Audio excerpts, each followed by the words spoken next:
Hello, everybody. This is Pastor Willie, and this is the encouraging word for today.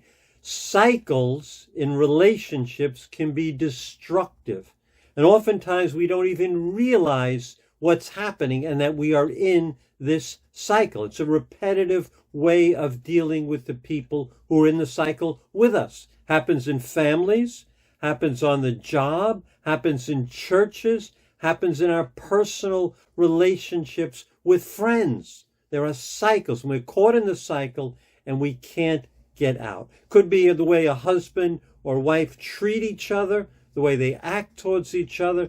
It could be family dynamics where a member of the family is not being responsible, or there's abuse or some addiction that's going on that's allowed to continue and continue. It happens in the church all the time with controlling people and submissive people. They're just in a dance together, and it just leads to destruction.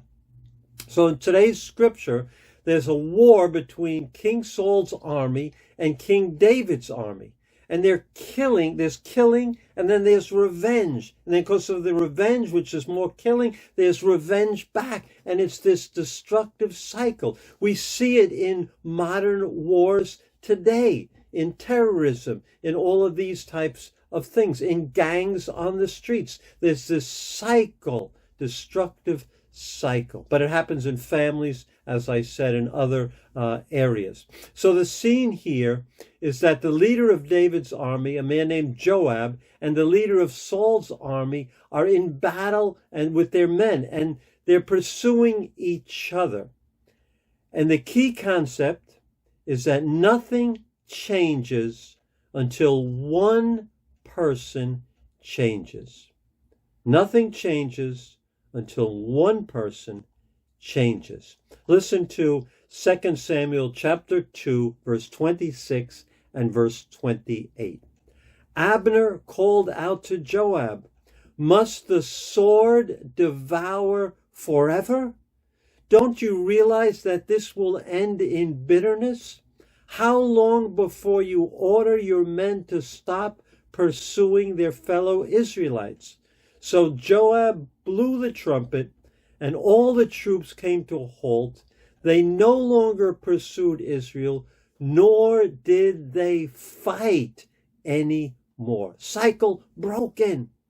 And we get some great insights to apply to the cycles we are in. The first thing is to wake up and realize you're in a cycle.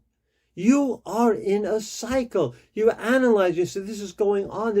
I'm in a cycle. And it's only going to end in bitterness. It's never going to stop. The second is to remember that cycles only break when one person, that's all it takes, is one person stops and says no more. And you, my friends, and I can be that person. Are you in a cycle?